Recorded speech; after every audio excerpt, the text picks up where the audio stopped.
चलिए जी, thank you so very much for coming back. मेरा नाम है सुनील अधिकारी और आप देख रहे हैं अपना फेवरेट चैनल कॉमर्स पॉइंट। चलिए जी, chapter 15 goods and services tax. जी हाँ, हमारा लास्ट चैप्टर है रिवीजन सीरीज का। आई होप सो आपको मेरी एफर्ट शुरू के 14 चैप्टरों तक पसंद आई होगी और ये हमारा लास्ट चैप्टर है जिसका हम रिवीजन सीरीज में, जो हमारा लास्ट चैप्टर है, 15 ही चैप्टर है आपके सिलेबस में। चलिए बिना टाइम वेस्ट करते हुए goods and service tax GST हम स्टार्ट करने वाले हैं। आप लोगों को ब्लूप्रिंट जैसे पता है 8 मार्क्स का ये चैप्टर है, तो छोड़ना तो बिल्कुल नहीं बनता है इस चैप्टर को। देखिए छोटा चैप्टर है, इंपॉर्टेंट चैप्टर है। स्टार्ट करेंगे। 2-3 चीजें हैं जो आपको जीएसटी इंट्रोडक्शन में याद रखनी है, डेट्स वगैरह यहाँ पर इंपॉर्टेंट होने वाली है। देखिए GST has been implemented in whole of India including Jammu and Kashmir with effect from 1 July 2017। ये हमें डेट याद रखनी है। I hope so notes download कर लिए होंगे आपने, क्योंकि नोट्स में हर वो इंपॉर्टेंट डिटेल्स मैंने नोट डाउन कर रखी है जो कि एग्जामिनेशन में पूछी जा सकती है। Right, at the centre after passing the bill eight Lok Sabha and Rajya Sabha it received ascent of president. अब ये प्रेसिडेंट की एसेंट कब मिली, मतलब परमिशन कब मिली? देखिए प्रेसिडेंट की परमिशन मिलती है तभी कोई बिल हमारे इंडियन पार्लियामेंट में पास्ड होता है। तो प्रेसिडेंट की जो परमिशन मिली वो मिली 12 अप्रैल 2017 को, और लागू कब हुआ ये? 1 जुलाई 2017। डेट याद रखेंगे, यस और नो? चलिए, history and development of GST. अब ये जो टॉपिक है बहुत ही कंफ्यूजिंग है, बहुत ही कंफ्यूज करके आपके टीचर्स वगैरह ने पढ़ाया होगा। मैंने सिंपल सा पॉइंट्स वाइज इनको डिवाइड कर लिया है। ये पॉइंट हमें ध्यान में रखने, यहाँ पर कई ईयर्स भी हैं। In 19th century tax was imposed on salt by the British government, ये याद रखना है हमें। 1917 में tax are imposed on production of motor spirit. Motor spirit में 1917 से टैक्स स्टार्ट हो गया था। 1943 में सेकेंड वर्ल्ड वॉर के दौरान प्रोडक्शन ऑफ टबैको में टैक्स हमारा स्टार्ट हुआ। ईयर ये याद रखने हैं, राइट। 1948 में एक्साइज ड्यूटी पे इम्पोज्ड हुआ सिगरेट प्रोडक्शन में। The government has merged all the taxes into single framework under central excise duty and salt act 1944, याद रखना है। Excise duty and salt act के अंदर 1944 में जितने भी टैक्सेस थे वो मर्ज करे गए। Tax on sale and purchase first introduce under Indian government act 1935। पूछा जा सकता है tax on sale and purchase कब इम्प्लीमेंट हुआ? तो इम्प्लीमेंट कब हुआ? 1935 में। Madhya Pradesh government was the first government who introduce sales tax, याद रखिएगा।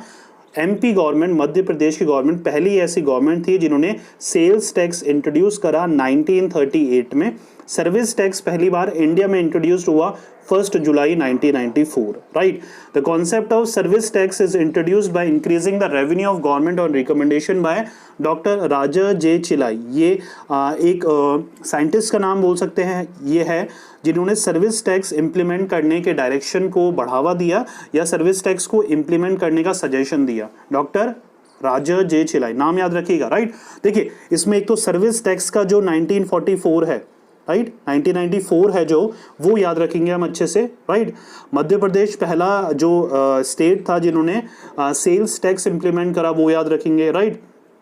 जितने भी ईयर्स वगैरह हैं बच्चे लोगों, इसको अच्छे से पढ़ के जाइएगा, राइट। तो ये हिस्ट्री एंड डेवलपमेंट में मान के चलिए 4 मार्क्स में भी पूछ सकता है, explain the history and development of GST. तो आपको ये ईयर वाइज समझाना है, ईयर वाइज हो रहा है 1970, फिर 1943, फिर 48, फिर 44, राइट। तो ये ईयर वाइज जो भी इंप्लीमेंटेशन हुए हैं वो आपको समझाने हैं। यहाँ तक क्लियर हो रहा है? कोई कंफ्यूजन? राइट। चलिए अब आते हैं मीनिंग ऑफ जीएसटी में। मीनिंग ऑफ जीएसटी अच्छे से याद रखनी है। जीएसटी क्या है? Value added destination based tax है, consumption of goods and services और बोथ। पहले आप जानते हैं बहुत सारे टैक्स होते थे, वैट टैक्स होता था, सेल्स टैक्स होता था, मिसलेनियस टैक्सेस होते थे। अब सबको कंबाइन कर कर एक ही हमारा इनडायरेक्ट टैक्स बना दिया गया है जिसका नाम है जीएसटी। 2 तरह के टैक्स होते हैं, डायरेक्ट और इनडायरेक्ट। डायरेक्ट क्या होते हैं? जो हम पैसों पे करते हैं, जो इनकम टैक्स बोलते हैं वो डायरेक्ट टैक्स होता है, और इनडायरेक्ट टैक्स को अब जीएसटी नाम से जाना जाता है, right. It is levied at the all stages, right from manufacturing से लेकर फाइनल कंजप्शन तक जीएसटी हमारा इंप्लीमेंट होता है। जीएसटी क्या है, इनडायरेक्ट टैक्सेस है, supply of goods and services में लगता है दोनों में, और 3 टैक्सेस थे पहले। अब क्वेश्चन आता है कि कितने टैक्सेस को मिलाकर जीएसटी को बनाया है, तो एक्साइज ड्यूटी, सर्विस टैक्स और स्टेट वेट को इंक्लूड कर कर जीएसटी को फॉर्म करा है। Now GST has replaced all the taxes, right. पूरा बच्चों क्लियर? क्वेश्चन ही बन जाता है 1 मार्क्स में कि पहले कौन कौन से टैक्सेस थे जिनको हटाकर अब जीएसटी बन गया है। तो नाम है एक्साइज ड्यूटी, सर्विस टैक्स और state VAT, value added tax. इन तीनों को हटाकर अब एक ही नाम बन गया है इनडायरेक्ट टैक्स का, जिसको बोलते हैं हम जीएसटी। यहां तक क्लियर हो रहा है? कोई कंफ्यूजन? चलिए, feature of GST, destination based tax है, consumption of goods and services में लगता है। जी हाँ, अगर कोई एक रिटेलर कोई भी चीज़ परचेज करता है तो उसमें उसको जीएसटी देना पड़ेगा, प्लस कंज्यूमर भी अगर कोई भी चीज़ परचेज करता है तो उसमें भी एक जीएसटी का अमाउंट इन्वॉल्व होता है। ऑल स्टेजेस में लगता है, right from manufacturing to the sale, जब तक कंज्यूमर अल्टीमेट कंज्यूमर को चीज़ें नहीं मिलती, हर स्टेजेस में आपको जीएसटी पे करना पड़ेगा, एक मैन्युफैक्चरर को, रिटेलर को, right. It is applicable on all taxable supply of goods and services which take place for consideration, but it is not applicable on following. अभी याद रखिएगा, 2 चीज़ों में बेसिकली 2 एक्टिविटीज़ में जीएसटी अप्लाई नहीं होता। एक तो एग्जेम्प्टेड गुड्स, मतलब गवर्नमेंट ने पहले ही एग्जेम्प्ट कर रखे हैं कि इसमें जीएसटी नहीं लगेगा, इनमें पुराने रेट्स के हिसाब से ही टैक्स चार्ज होगा। दूसरा है prescribe turnover limit, presently it is 20 lakh, right. जो भी मैन्युफैक्चरर है, जो भी रिटेलर है, अगर उसकी लिमिट 20 लाख से कम है तो उसमें जीएसटी देने की जरूरत नहीं है। पूरा बच्चों क्लियर? उससे ज़्यादा है तभी वो जीएसटी पे करेगा। Dual GST model is adopted in the country both central and state government. जी हाँ, आपको 2 टैक्स मॉडल पे करने पड़ेंगे, एक तो CGST central goods and service tax और SGST state goods and service tax. पूरा बच्चों, but single return is filed by SSC. SSC मतलब जो टैक्स पे करने वाला पर्सन है उसको सिंगल रिटर्न ही फिल करना पड़ेगा। सीजीएसटी एसजीएसटी का डिस्टिंक्शन वो है, वो गवर्नमेंट अपने फ्रंट से कर लेती है, right. CGST and SGST both are realised on inter state supply. जी हाँ, अगर आप स्टेट के अंदर ही कुछ भी परचेज करते हैं, जैसे मान के चलिए राजस्थान के अंदर ही आप कोई भी चीज़ परचेज या सेल करते हैं, उसमें आपको दोनों टैक्स देने पड़ेंगे, सीजीएसटी और एसजीएसटी। फॉर इंटर स्टेट, मान के चलिए राजस्थान से दिल्ली में अगर कोई भी चीज़ भेज रहे हो तो उसमें एक और टैक्स लगता है हमारा, क्या नाम है, IGST, inter state goods and service tax, right. Goods can be exported at 0 rate of tax and ITC can be claimed as refund. कई ऐसे गुड्स हैं गवर्नमेंट ऑफ इंडिया ने जिसको टैक्स फ्री कर रखा है, तो उसमें आपको रिफंड में मिल जाएगा। अगर शुरू में आपको जीएसटी पे करना पड़ रहा है उनमें, तो बाद में आपको उनमें रिफंड भी मिल जाएगा। नेक्स्ट है, following items are not covered under GST. याद रखिएगा, ये बहुत इंपॉर्टेंट पॉइंट है, ये इन चीज़ों में जीएसटी अप्लाई नहीं होता है। एक तो अल्कोहलिक ड्रिंक में, इलेक्ट्रिसिटी में, रियल एस्टेट में, पेट्रोलियम प्रोडक्ट में और टबैको में। इंपॉर्टेंट क्वेश्चंस हैं, मैंने इंपॉर्टेंट जो क्वेश्चंस दे रखे हैं उनमें भी ये क्वेश्चन है, याद है आपको? चलिए, जीएसटी के रेट्स याद रखिएगा, 5% है एसेंशियल्स में, 12% है कॉमन आइटम्स में, 18 है मिनरल्स में, 28 है मिनरल्स में, 0 रेट है, राइट। तो ये आइटम्स का लिस्ट है हमारी। आगे है input tax credit under GST. Input tax credit का सिंपल सा मतलब क्या है?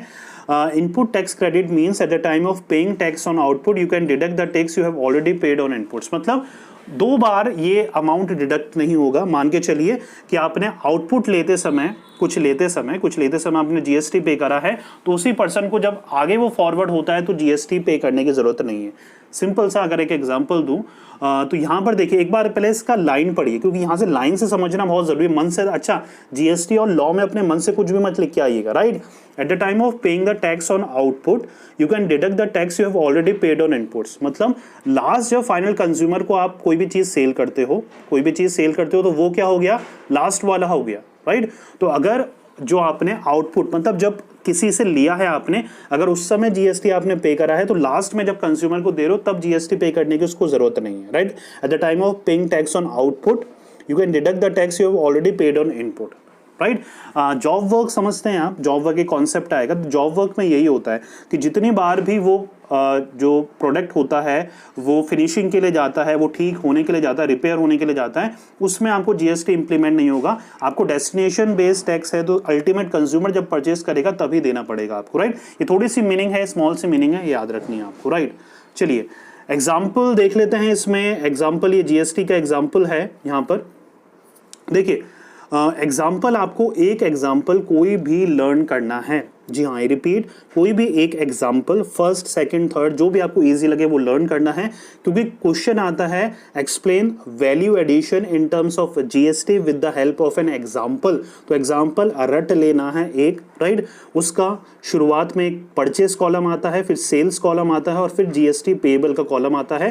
ये तीनों चीजें आपको रट लेनी है। कोई सा भी एक एग्जाम्पल भी आपको लर्न होना चाहिए, एग्जाम्पल बोर्ड में नहीं आएगा, राइट। आपको खुद को ये लर्न होना चाहिए और इसके न्यूमेरिकल आने के चांसेस बहुत कम है, इसलिए एक एग्जाम्पल अच्छे से याद करके जाइएगा। कुछ नहीं करना, देखिए यहाँ पर बता रखा है manufacturing Rajasthan was brought a raw material. एक मैन्युफैक्चर राजस्थान के जिसने 8 लाख का एक माल लिया है, रॉ मटेरियल लिया है जयपुर से। वो sold the goods at tax rate, मतलब जीएसटी के जो रेट्स है वो दे रखी है 12% सीजीएसटी है, 6% एसजीएसटी है, राइट। तो यहाँ पर क्या होता है, देखो परचेज कितने में करा 8 लाख, तो हमने कॉलम में भी परचेज कॉलम में पहले में 8 लाख बना दिया, फिर 2 कॉलम ऐड होते हैं सीजीएसटी और एसजीएसटी।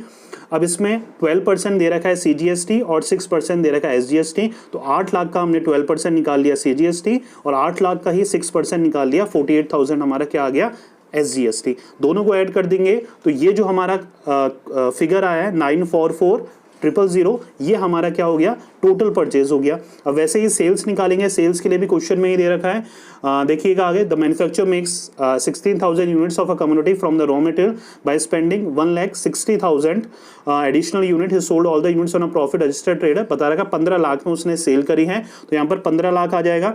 वापस से वही परसेंटेज है 12% और 6%, 12 जो परसेंट है 15 लाख का 12% और 6% 15 लाख का 90,000 आ जाएगा। ये जो टोटल सेल्स अमाउंट आएगा 70,000 आ जाएगा हमारा। तो ये क्या हो गया, टोटल परचेज हो गई ऊपर वाली, ये टोटल सेल्स हो गई। अब आएगा जीएसटी पेएबल। जीएसटी पेएबल दोनों कॉलम के एडिशन से या दोनों कॉलम को मैच करके ही बनेगा। यहाँ पर जीएसटी ऑन सेल्स लेस आ जाएगा जीएसटी ऑन परचेज, मतलब सेल्स में से परचेज जब लेस कर देंगे तो टोटल टैक्स पेएबल आ जाएगा हमारा कि एक्चुअल में एक मैन्युफैक्चरर को, रिटेलर को पे कितना करना है। पूरा बच्चों क्लियर। तो ये जो फिगर है वो ऊपर वाले सेल्स कॉलम या परचेस कॉलम से देखकर ही हमने लिखे हैं। जैसे कि पहला कॉलम है हमारा 12% सीजीएसटी का, तो यहाँ पर 180 जो है और 96 जो है हमने किस कॉलम से लिया है, इस कॉलम से लिया है, हमारे सेल्स कॉलम से।